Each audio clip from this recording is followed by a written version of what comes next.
सहनावतु सहनौ भुनक्तु सह वीर्यं करवावहै तेजस्विनावधीतमस्तु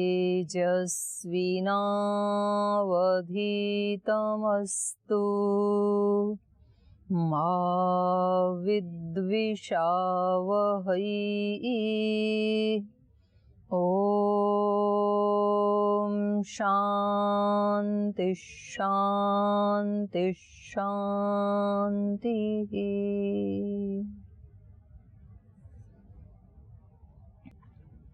पीछे के पार्ट से पूछना है कुछ। न एव एतेन सुरभि न दुर्गंधि विजानाति अपहत पापमा ही एष। इसका 9वें का पूरा बता दीजिए थोड़ा अर्थ एक बार। शुरू से बोलो। न एव एतेन सुरभि सुरभि न हाँ। दुर्गंधि। हाँ, इस पूरे मंत्र को एक बार फिर से बता दीजिए। वो तो उसके बाकी सारों के जैसा ही है। इसमें अंतिम पंक्ति थोड़ी सी, जो मुख्य प्राण है, नाक तक की तो गंध आती है ना हमारे को। जी। नाक को यदि बंद कर दें तो कोई गंध युक्त चीज जैसे खाएं तो कंठ को पता नहीं लगेगा इसकी गंध कैसी है। जी। तो क्यों नहीं पता चलता है इसको सुरभि या दुर्गंधि का? क्योंकि ये पाप से युक्त नहीं हुआ। नासिका वाला जो प्राण था उसको तो असुरों ने पाप युक्त कर दिया, उसमें पाप मिक्स कर दिया। और उससे आगे का जो मुख्य प्राण है, कंठ से लेकर के हृदय तक वाला जो है, वो क्या है? निष्पाप है। तो निष्पाप है तो वो सम रहता है, उसको सुगंध दुर्गंध इसका कुछ पता नहीं चलता है। ये अगली पंक्ति और थोड़ी, एतम उ एशांत तो अथः ये एव अयं मुख्य प्राणः तम उद्गीतम उपासन चक्रिरे तम भ असुरा ऋत्वा। ये नहीं, इससे अगला है ना। 9 नंबर मंत्र इसी सुरभि वाले में अंतिम पंक्ति है ना, एतम उ एशांत तो। हाँ, अभी मैंने बोला उससे। हाँ, एक आगे। अच्छा, आगे तो अश्मानम वाला है। न एव एतेन, हाँ, न एव एतेन सुरभि न दुर्गंधि विजानाति अपहत पापमा ही एष तेन यदश्नाति यद पिबति तेन इतरान प्राणो अवति। इसलिए जो कुछ भी खाता पीता इससे दूसरे प्राणों की रक्षा होती है। एतम उ एव अंततो अवित्वा, और इस प्राण को ही अंतिम काल में मरने के समय अवित्वा प्राप्त ना करके, जब ये आत्मा इस मुख्य प्राण को अंतिम समय प्राप्त नहीं कर पाता है तब उत्क्रांति, तो फिर ये आत्मा चल देता है। आत्मा इस शरीर में तब तक ही रहता है जब तक इसको प्राण मिलता है। ये वाला प्राण कंठ से लेके नाभि तक मुख्य प्राण ये ही है, बाकी सारे उप प्राण हैं। व्यान आदि जो है ना, और ये ऊपर वाले उदान आदि जो हैं, वो सब इसके ही पार्ट हैं। मुख्य प्राण ये ही है।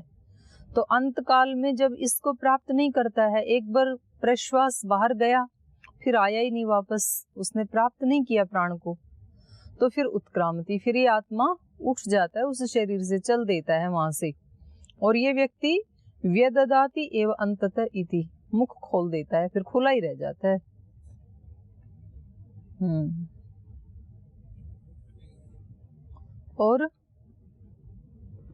और आ गया समझ में? तो इधर बताएंगे, बहनें बताएंगी क्या प्रसंग चल रहा था। कौन बताएगा आप में? हाँ बताओ। ओम दीदी, यह देवर असुर के संग्राम की बात कर रहे हैं। देवर असुर जो है वो प्रजापति के हैं, 2 पुत्र हैं। तो इन दोनों में संग्राम चल रहा था। तो देवों ने पहले प्राण को ही उद्गीत मानकर उसकी उपासना करने लगे। तो असुरों ने आके उसमें पाप के छींटे कर दिए, तो वो पाप से बीत गया, कर दिया। तो प्राण को पाप युक्त कर दिया। इसलिए हम जो मनुष्य है वो 2 प्रकार के गंध को सूंघते हैं, एक सुरभि एक असुरभि। फिर देवताओं ने बाघ को, वाणी को उद्गीत मानकर उपासना। सबको बता दो, ऐसे ही वाक को पाप वाक युक्त को, कर दिया।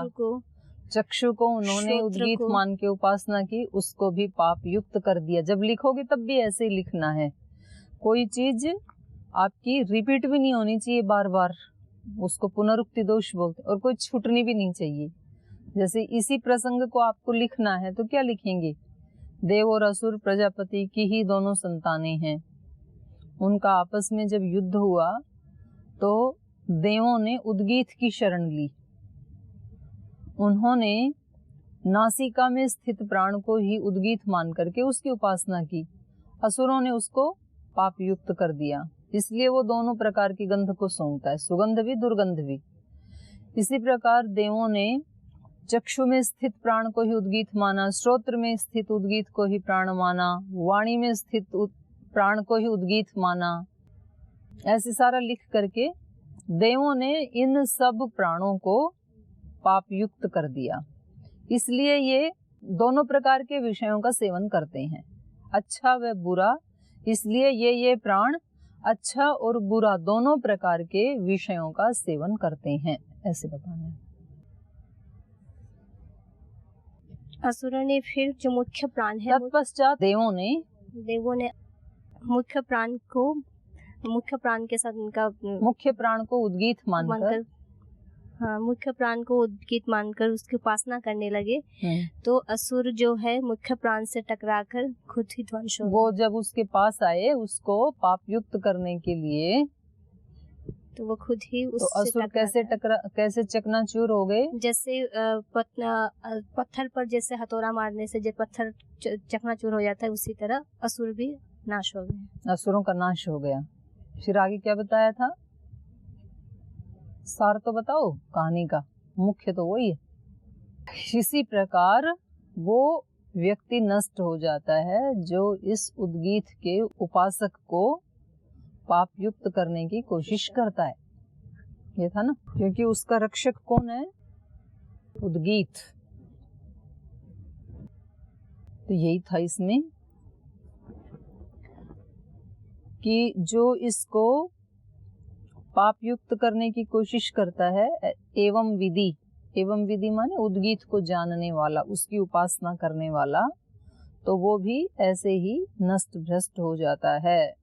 फिर इसकी विशेषता बताई कि ये जो प्राण है ये ना सुगंध को जानता है ना दुर्गंध को, भेद नहीं करता है, और जो कुछ भी ये खाता है या पीता है उसको अपने पास नहीं रखता है।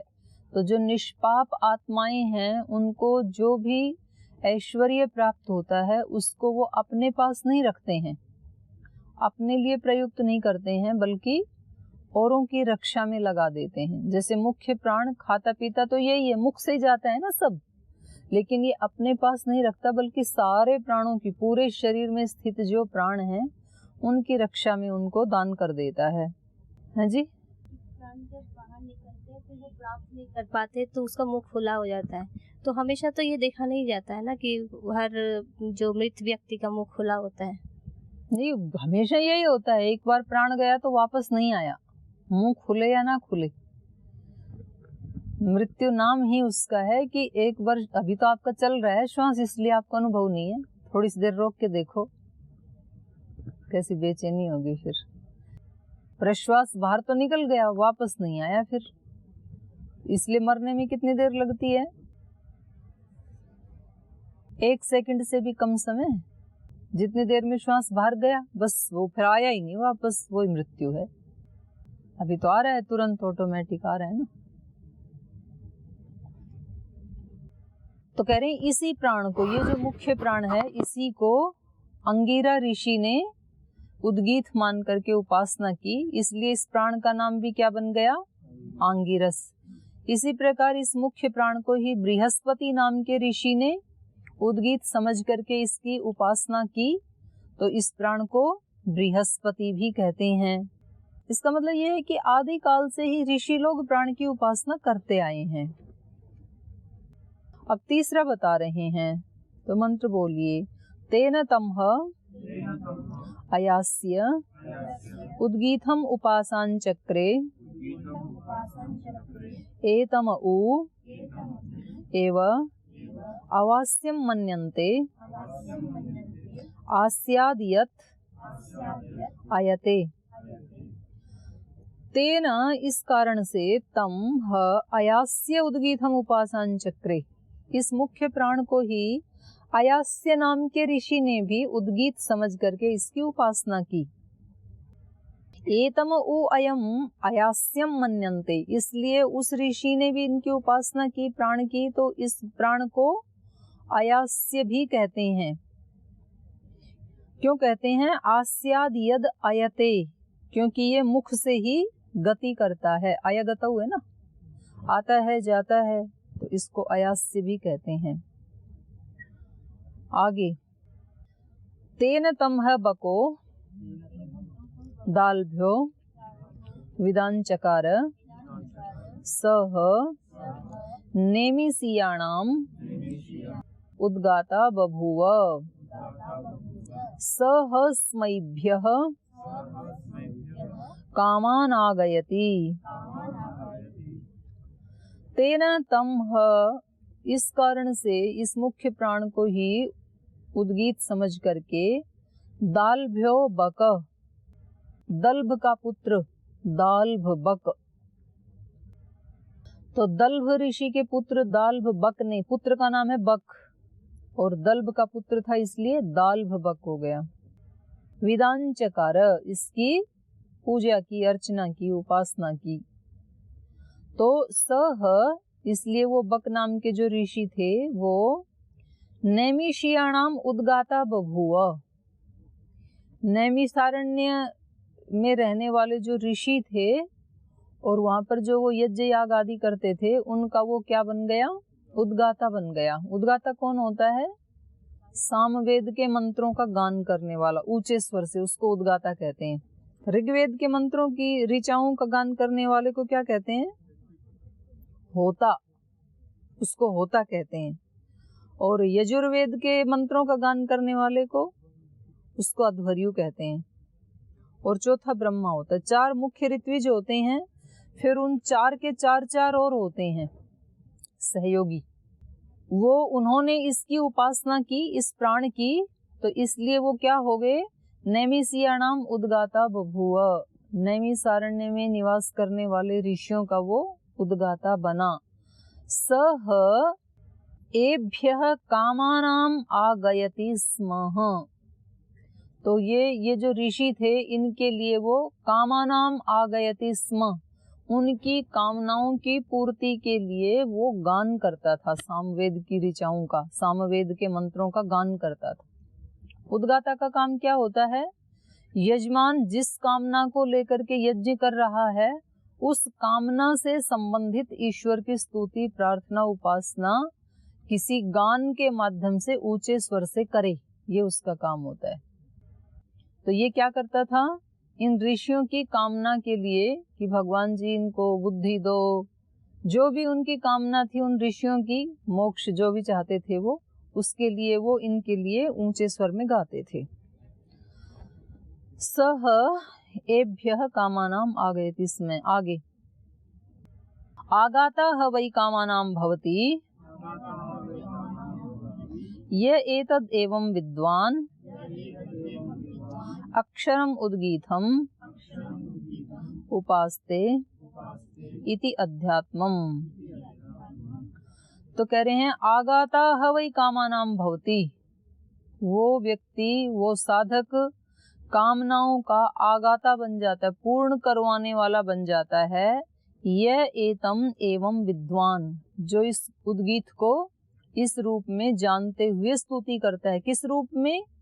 कि सब कामनाओं को पूरा करने वाला तो केवल एक उद्गीत ही है, ईश्वर ही है ना जो सब कामनाओं को पूरा कर सकता है। तो जो इस रहस्य को जो साधक जानता है कि ईश्वर ही सब कामनाओं को पूरा कर सकता है, तो किसकी शरण में जाएगा? ईश्वर की ही शरण में जाएगा। और ईश्वर का प्रतिनिधि उसने किसको माना? मुख्य प्राण को, तो वो प्राणायाम की शरण में जाएगा। तो ये कह रहे हैं एवं विद्वान, ऐसा जानता हुआ, अक्षरम उद्गीतम उपास्ते, वो इस अक्षर उद्गीत की उपासना करता है। कौन? जो ये जानता है कि यही सब की कामनाओं को पूरा कर सकता है। तो इस प्रकार से जो ऐसा मान करके जो उसकी शरण में जाता है और उद्गीत का ऊंचे स्वर से गान करता है, वो सब कामनाओं को पूर्ण करने वाला बन जाता है। इति अध्यात्मम। ये जो प्रसंग चला सारा, ये क्या चला, इसको क्या कहेंगे? अध्यात्मम। अध्यात्म क्यों कहेंगे?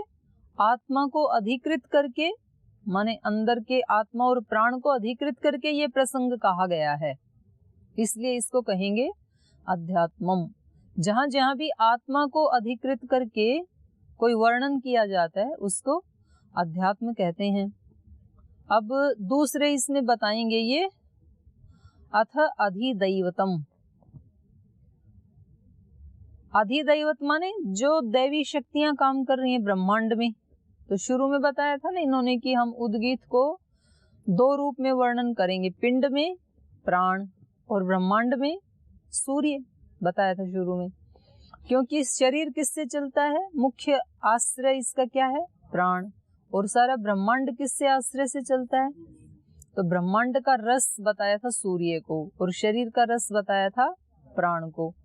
तो ये प्राण को लेकर के जो इतना वर्णन हुआ 14 मंत्रों के माध्यम से, इसलिए इस सारे प्रकरण को कहेंगे अध्यात्म। और जब बाहर के शक्तियों को लेकर के उसी शक्ति का वर्णन किया जाएगा, उद्गीत का, ओंकार का, ईश्वर का, उस सारे प्रसंग को कहेंगे अधिदैवतम। तो अब इसका वर्णन कर रहे हैं। तो जो साधक होते हैं वो दोनों प्रकार से साधना करते हैं। कुछ साधक हैं जो बाहर से सीख करके अंदर जाते हैं, कुछ हैं जो अंदर से अनुभव करके फिर उसी को बाहर देखते हैं। तो दोनों हैं रास्ते इसमें, अंदर से बाहर। और इसमें माध्यम कौन बनता है? माध्यम कौन बनता है? बीच का रास्ता कौन बनता है? प्राण। उसमें भी बताया था ना योग दर्शन में कि ये सेतु का काम करता है। आपने अंदर अनुभव किया, फिर आप उसी को ही बाहर भी देख रहे हैं, तो ये भी प्राणायाम के माध्यम से होता है ये ज्ञान भी। और आपने बाहर देखा और फिर आप अंदर भी जा रहे हैं, तो भी आपको प्राणायाम के माध्यम से जाना पड़ेगा। अंदर भी आप उसको जब अनुभव करेंगे तो पहले यम नियम का पालन करेंगे, फिर आसन करेंगे, फिर प्राणायाम करेंगे, फिर प्रत्याहार करेंगे, फिर धारणा ध्यान और समाधि में पता लगेगा कि जो ब्रह्मांड में था वो ही अंदर भी है। तो इसमें ही प्रसंग आएगा, छांदोग्य उपनिषद में है या अगले में है, उनका सत्यकाम जाबाल का जो प्रसंग है इसी में आएगा शायद। तो उनके गुरुजी ने उनको कहा कि तुम पहले गाय चरा के लाओ, उसके बाद कुछ जानेंगे तो बता देंगे, और नहीं तो छुट्टी, कोई गारंटी भी नहीं है। और गाय भी उनको कुछ गिनी चुनी गायें दे दी और बताया कि जब ये 1000 हो जाएं, 4-6 गायें दे दी और बोले 1000 हो जाएं तब वापस आ जाना, तब तक चराते रहो जंगल में। तो चराते रहे। तो उनको गाय चराते चराते ही जंगल में सूर्य को देख करके, हवाओं को देख के, आकाश को देख के, वहीं पर ही उनको मतलब ज्ञान हो गया। और उधर गायें भी 1000 हो गई। तब वो वापस आए। तो उनके गुरुजी ने कहा कि अब मैं आपको क्या सिखाऊं, आपका तो चेहरा वैसे ही ब्रह्म तेज से चमक रहा है, आपको तो ब्रह्म ज्ञान हो चुका है, तो बताओ आपको ये ज्ञान किसने दिया? तो बोले गुरुजी मुझे कौन ज्ञान देता, मेरे को तो उसने सूरज ने ज्ञान दिया, वहां पे दिशाओं ने मुझे ज्ञान दिया, हवाओं ने मुझे ज्ञान दिया। तो व्यक्ति जिसके सानिध्य में रहता है फिर उसके गुण कर्म स्वभाव आ जाते हैं। तो वो प्रकृति के सानिध्य में रहे और व्यायाम प्राणायाम अपना करते रहे, ध्यान करते रहे, उपासना करते रहे। तो इन दैवी शक्तियों ने ही उसको सारा ज्ञान करवा दिया, बाहर की शक्तियों ने। और फिर गुरुजी ने उसको बताया कि जो तूने बाहर देखा वो ही तेरे अंदर भी है। तो फिर उसको अंदर का ज्ञान भी हो गया। ऐसे ही कुछ ऋषियों ने समाधि में अंदर पहले अनुभूति की और फिर उन्होंने देखा कि ये तो सारे ब्रह्मांड में भी वही है। तो वो बोले यथा पिंडे तथा ब्रह्मांडे। तो ये ऐसे ही है। इन्होंने पहले शरीर में, ये जो ऋषि हैं, इन्होंने प्राण को आश्रय रस के रूप में साक्षात्कार किया कि इस जीवन का, इस शरीर का आश्रय प्राण है, प्राण ही उद्गीत है। और उसको उद्गीत समझ करके जो उसकी उपासना करता है तो उसकी सब कामनाएं पूर्ण हो जाती हैं। अब इसको बाहर घटाएंगे, देखो। अथ अधिदैवतम य एव असौ तपति तम उद्गीतम उपासीत उद्यन वा एष प्रजाभ्य उद्गायति उद्यस्तम भयम अपहन्ति अपहन्ता वै भयस्य तमसो भवति य एवं वेद। अब अधिदैवत वर्णन करते हैं, देवता संबंधी ब्रह्मांड संबंधी उद्गीत का अब हम वर्णन करते हैं। तो कह रहे हैं ये एव असौ तपति, ये जो सूर्य में तप रहा है एक चेतन, तम उद्गीतम उपासीत, उसको उद्गीत के रूप में मान करके उपासना करें। इसलिए सुबह सुबह उगते हुए सूर्य की उपासना करने का विधान है ना हमारे यहाँ। तो करे उसको ही ब्रह्म मान करके, और उसका एक नाम ब्रह्म भी है। सूर्य को जब प्रणाम करते हैं ना सुबह सुबह, ओम सूर्याय नमः, ओम ब्रह्मणे नमः, एक ब्रह्मणे है उसमें, पूषणे नमः, अर्काय नमः और भास्कराय नमः, दिनकराय नमः, ऐसे अनेक नाम है। उनमें एक नाम है ब्रह्मणे नमः, साक्षात ब्रह्म का ही वो प्रतिनिधि है। क्योंकि इस सारे हमारे वाले जो भूमंडल है इसका तो वो ही आश्रय है, उसके बिना ये पृथ्वी तो जिंदा रह नहीं सकती है। तो कहा ये एव असौ तपति, ये जो उसमें तप रहा है, तम उद्गीतम उपासीत, उसी को उद्गीत समझ करके उपासना करें। उद्यन व एष प्रजाभ्यः उद्गायति, उद्यन उदय होता हुआ, ये सूर्य उदय होता हुआ, उद्यन व एष ये सूर्य उदय होता हुआ, प्रजाभ्यः उद्गायति, प्रजाओं के कल्याण के लिए, उद्गायति गाता है, ऊंचे स्वर से गाता है। जो उद्गाता होता है, जो गान करता है, तो वो अपनी प्रजाओं के कल्याण के लिए गाता है ना। तो कह रहे हैं कि ये गाता हुआ ही उदय होता है कि इन सब प्रजाओं का कल्याण हो। उद्यन व एष प्रजाभ्य उद्गायति, इसलिए उद्यस्तमो भयम अपहन्ति, इसलिए उदय होता होता ही ये तमस और भय का अपहंता बन जाता है, मार देता है, नष्ट कर देता है अंधकार को, और भय को भी नष्ट कर देता है। भय हमेशा कहाँ पैदा होता है? अंधकार में ही भय पैदा होता है। जब दिख नहीं रहा है तो लगता है कि रस्सी ही सांप है, और कोई ठूंठ है वो कैसा लगता है? भूत जैसे लगता है। तो हमेशा भय कहाँ होता है? अंधकार में, क्योंकि अंधकार में चीजें स्पष्ट दिखाई नहीं देती हैं। अब जैसे दिन निकला हुआ है तो आपको डर नहीं लगेगा, आप कहीं भी जंगल में से अकेले भी गुजर जाएंगे। और जब रात का घनघोर अंधेरा होगा तो जंगल में डर लगेगा, कोई चोर आ सकता है, कोई डाकू मिल सकता है, क्योंकि ठीक ठीक दिख नहीं रहा है। इसलिए जीवन में भी किस साधक के मन में भय रहता है? भय उसके मन में रहेगा जिसके मन में अंधकार है, अभी ज्ञान का उजाला नहीं हुआ है। जिस योगी को ज्ञान का उजाला हो गया उसको भय नहीं होगा।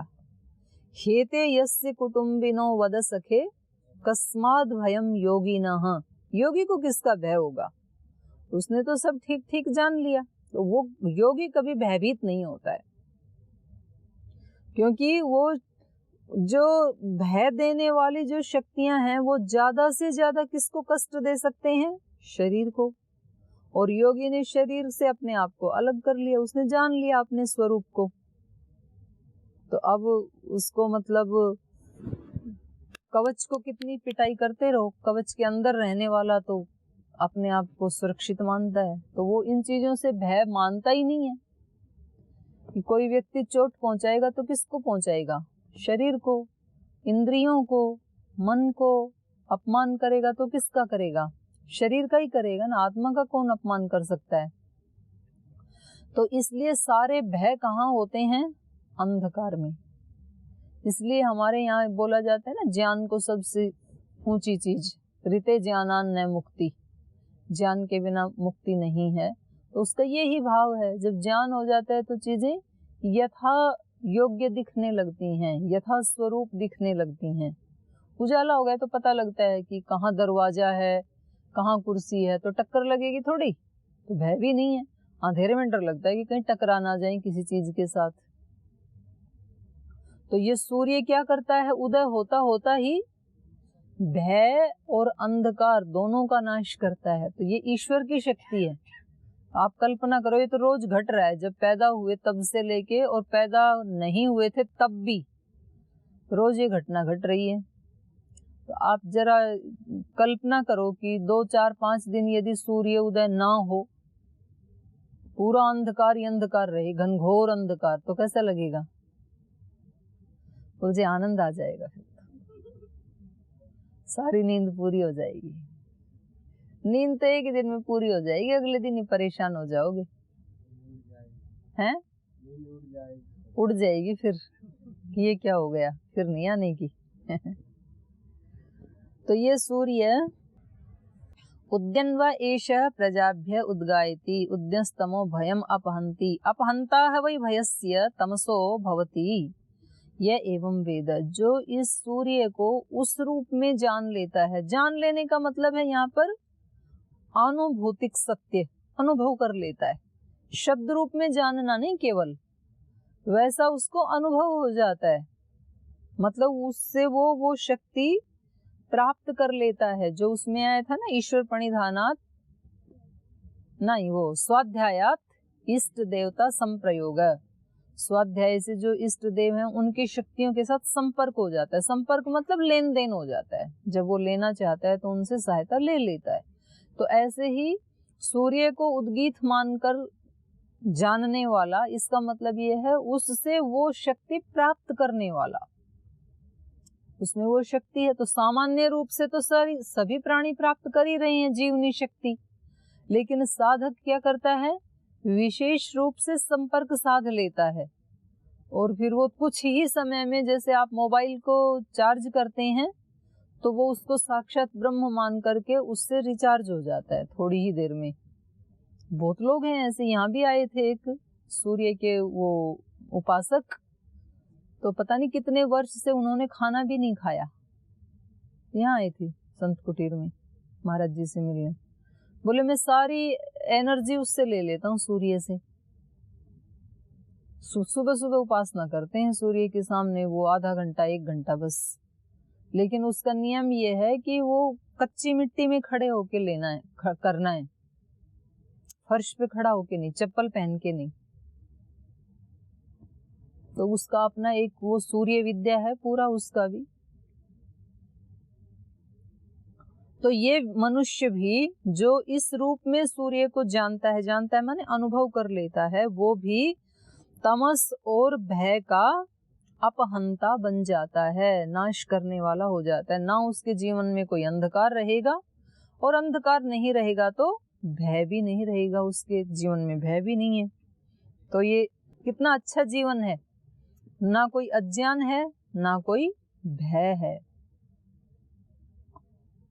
अपहंता है वही भयस्य तमसो भवति ये एवं वेद। आगे समान उ एव अयम चासौ च उष्णोऽयम उष्णोऽसौ स्वर इति इमम् आचक्षते स्वर इति प्रत्यास्वर इति अमुम तस्माद्वा एतम इमम अमुम च उद्गीतम उपासीत। तो अब उनकी तुलना कर रहे हैं, समान उ अयम च असौ च। बोले अभी हमने जो अध्यात्म में वर्णन किया था, तो अध्यात्म में उद्गीत का प्रतिनिधि कौन है, प्राण, और ब्रह्मांड में अधिदैवत में उद्गीत का प्रतिनिधि कौन है, सूर्य। तो बोले दोनों बराबर ही हैं, पिंड में प्राण, ब्रह्मांड में सूर्य।